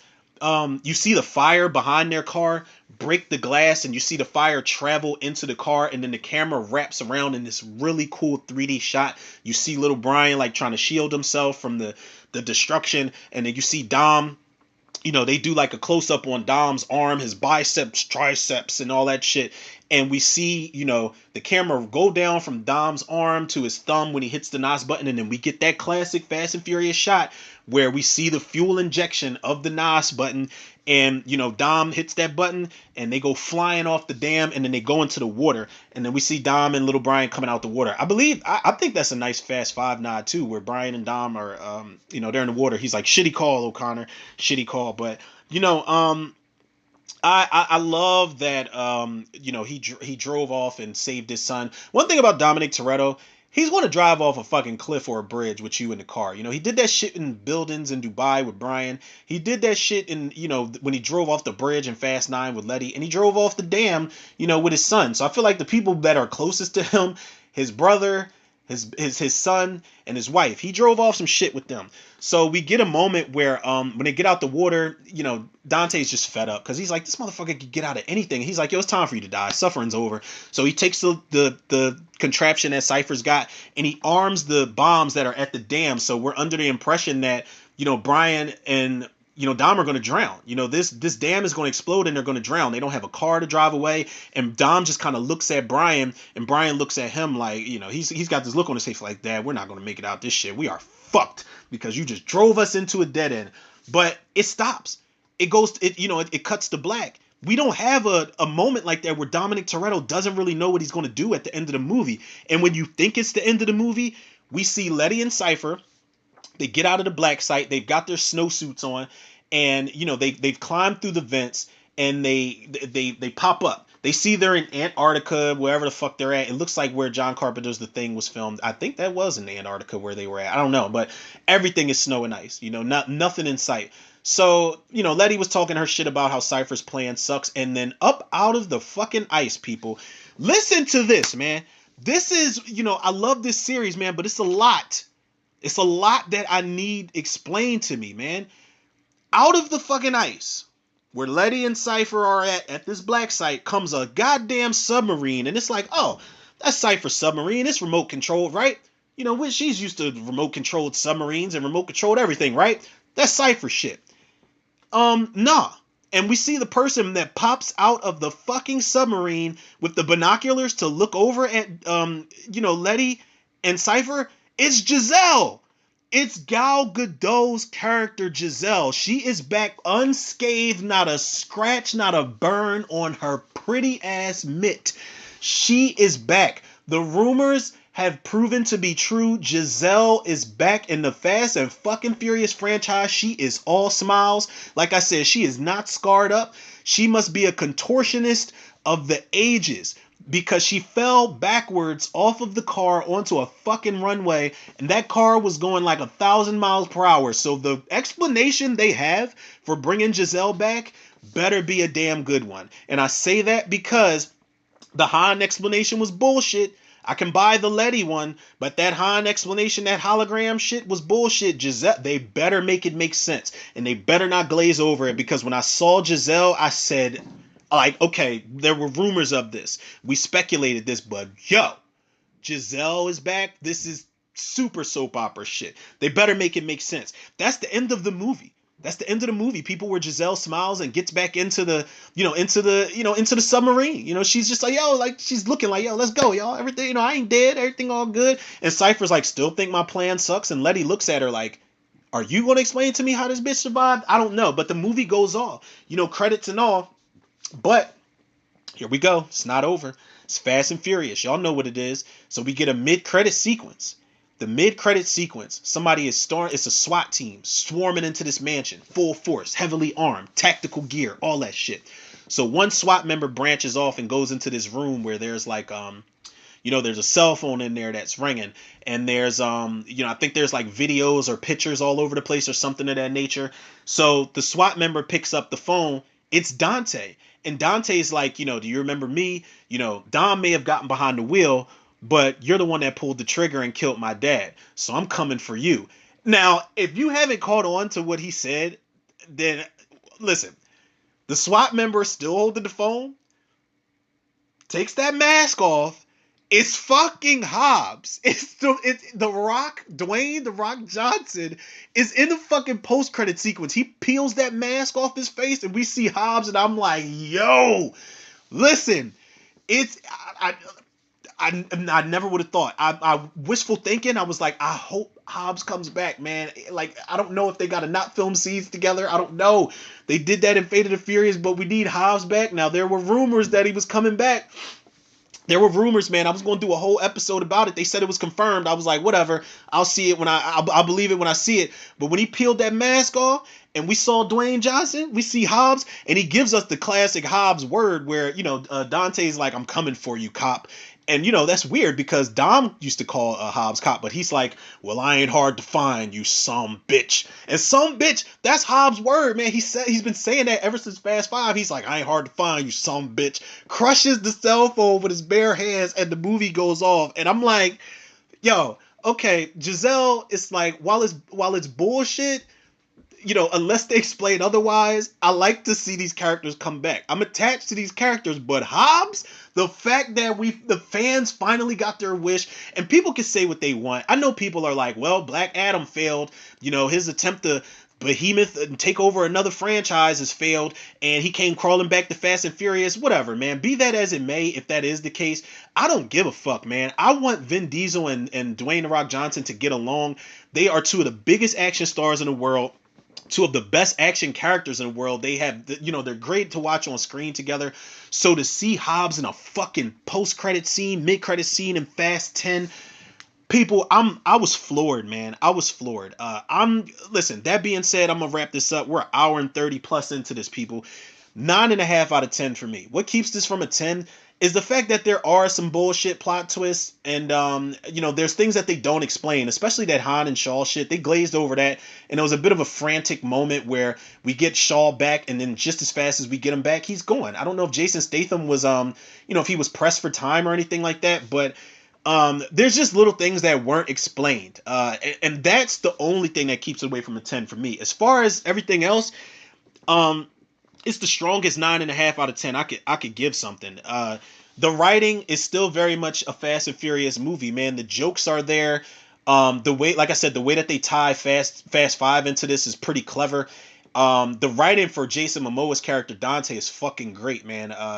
Like that is one of the highlights of the movie for me. The directing, shout out to Louis Leterrier. He puts his little listen. It's a seamless transition. This definitely feels like it fits with Fast 8 and 9. More so part 9. But this movie is it's almost like, I made the comparison before. It's almost like when Radio Silence stepped in to direct Scream 5. If you weren't savvy to their direction and Wes Craven's direction prior, you wouldn't know, that Wes Craven didn't direct Scream 5 or 6 for that matter, because it fits so well into what was already established and how these movies were already playing out for the most part. Now, there are Fast and Furious movies that later movies that don't look anything like the others. I don't think there's a movie in the series that looks like Furious 7 as far as how polished up it is and how the CG looks and just the camera tricks that James Wan does. But this is a seamless transition. Louis Leterrier's direction definitely fits well into this movie, and he does put his little directorial stamp on here. I don't think I've ever seen a scene in the series where, when Dom and Little B are driving down the dam and the slow motion shot of the fire breaking the window, and the way the camera wraps around them in 3D, and then we see Dom's arm go into the NOS button. He puts a little bit of his own little flair on there, man, and I can appreciate that. The acting is what you can expect from a Fast and Furious movie. I think the acting is a bit better than it was in the last movie. I didn't hate the acting in Fast 9, but I think this acting was definitely a step up. And like I said, Jason Momoa is the biggest compliment I'm going to give this thing, man. He steals the fucking show. He is the best performance in this film, man. And for me, he's the best performance in this film next to John Cena. John Cena I love John Cena in this movie, man. He's a combination kind of like Peacemaker, Jacob Toretto, and his character from the movie Blockers, honestly. Like, John Cena's, he's got a bright future in acting, man, as far as wrestlers turning into actors go. I feel like you got to if you talk about wrestlers that are actors, you got to, first of all, tip your hat to Dwayne "The Rock" Johnson. You got to tip your hat to John Cena and Dave Bautista, especially. These guys are really doing it, man. And I like that these guys are trying to showcase, humor, serious acting, if they do their muscle bound acting where need be. I love that shit, man. But those are the two standouts, Jason Momoa and, John Cena in here for me. And I like the actor that plays, little Brian, Leo Abuelo Perry, man. I think he did a really good job, man. I hope they bring him back for the next movie. I feel like he's old enough to where they can keep casting him. In the last movie, because it's been years since Fast 9, it's a different actor as far as the kid. And obviously, Fate of the Furious, it was a baby. And I'm pretty sure they used twins in that movie. I'm not sure. But the stunts, I love the stunts in this movie, man. The wrecking ball sequence was fucking fantastic. I think the wrecking ball sequence and the highway chase sequence is great. The fight sequences are really dope in this movie. I love that the females get to whoop ass, man. We do see the fellas. Obviously, the fellas are going to do their thing, man.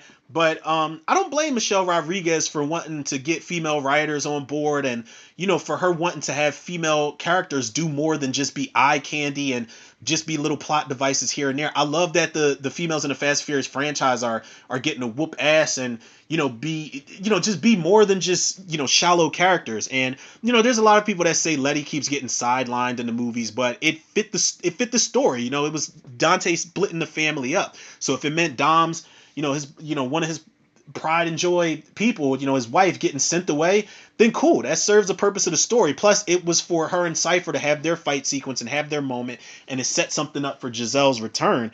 The twists and the reveals, I think, were really decent. The flashback sequences, how they tied it in, like I said, it was a great tie in the Fast Five. I did not see Alan Richardson's character turning on Dom. That was something I did not see. The twist and reveals, the hype. This shit lived up to the hype, man, and then some. This is probably, as far as a ranking goes, this is it's still, for me, Fast 6 is still the best one. I don't know, maybe I'll have a day where I just binge all of them if I have the time, but Fast 6 is still reigning champ for me. I think Furious 7 is second, and Fast 10 is definitely third. This is definitely top 3 in the franchise, man. They did a fucking fantastic job with this movie.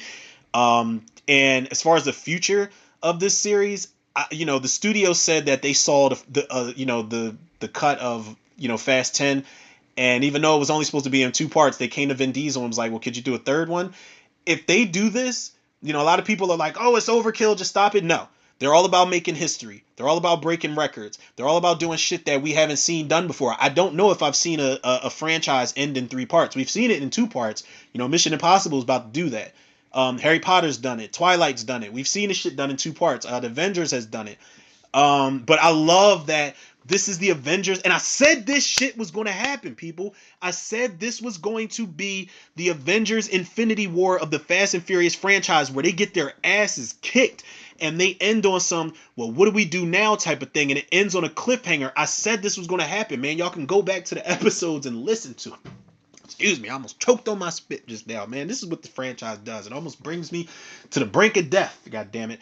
But 9.5 out of 10, man. I can't praise this movie enough. I've already taken up enough of y'all time, but yeah, man, it was great. I hope this is in 3 parts. I hope it's in 3 parts, and I need everybody back, including Brian O'Connor's character. They got to tread lightly with that. Maybe not as much screen time as we would like for the character, but Vin Diesel definitely confirmed that, you know, we will get a chance to say goodbye to Brian O'Connor, and that's going to be emotional, man. If they make it any more emotional than it was in Furious 7, then we're in for some shit, man. We got to bring our, you know, boxes of tissues to the theater. But like I said, I'm expecting vehicular warfare. I'm expecting Avengers Assemble. Let's clash. Clash of the motherfucking titans, the villains, the heroes, and everybody that's in the neutral corners. Let's get everybody. Vehicular warfare, Vigilante 8, Twisted Metal type of shit. All our cars got specials and harpoons and rockets and grapples, everything. I need all of that for the finale. I don't know. I don't know what's going to happen next, man. But I am going to do probably an episode or two. I know one episode for sure where I'm theorizing and, you know, where I'm talking about, now that I've seen Fast 10, where I talk about what I want to happen in the next 2 movies. Hopefully we get the 2, man. But like I said, shout out to Louis Leterrier and Vin Diesel and Neil Moritz for sticking with this franchise forever, and shout out to Justin Lin for still being a part of it after, you know, stepping down out of the director's chair, and shout out to Michelle Rodriguez. Everybody, goddamn it, everybody did the damn thing in this movie, man. Yeah, man, that's about it. We're an hour and 40 into this, people. Y'all already know where to go, man. And if y'all don't, y'all can follow the podcast on Spotify, iTunes, Google Podcasts, Apple Podcasts, Overcast, Pocket Cast, Breaker, Radio Public, Podbean, and Podcast Addict. Shout out to Spotify for podcasters. Follow me on Facebook, Instagram, and TikTok, Romero Tudor. Shout out to the Facebook movie group, The Cinemaniacs. And last but certainly not least, shout out to the Tudor reviewers, the listeners, the lovers, the supporters out there, man. Listen, if this episode was this long-winded and y'all stuck with it, like I said, man, y'all are the shit, man. There's more coming. There's more coming. My goal for this week and next is to you know, get a certain schedule together, because like I said, I'm still working on the requests, the commentary requests, but I have to work on my own personal watch list, and you know, I got to get the Scream. I got the Creed 3 commentary out finally. Y'all can check that out if y'all want. But I still got Scream 6 and Evil Dead Rise and Super Mario Brothers. I still got to do Wakanda Forever, for God's sakes, man. There's a lot that I have to do on my personal list, but you know, I still am in the process of trying to get you guys' requests out there, man. It's a lot. Like I said, I tend to get more than I bargain for. So when I do, I can't stray away from it. I can't bitch up. I gotta, you know, grab the horns and, you know, accept this shit head on, man. Because this is the thing that I work hard for, man. I love the feedback y'all give me. I love the fact that people are sending in requests now. I just got to get some type of order, some type of schedule together, y'all. I promise y'all I'm going to do it, man, because y'all know the love and support that y'all show me. I'll show it back to y'all tenfold and then some. So with that being said, people, yours truly, Romero Tudor. Another episode of Tudor Reviews in the can. I'll check y'all on the next one.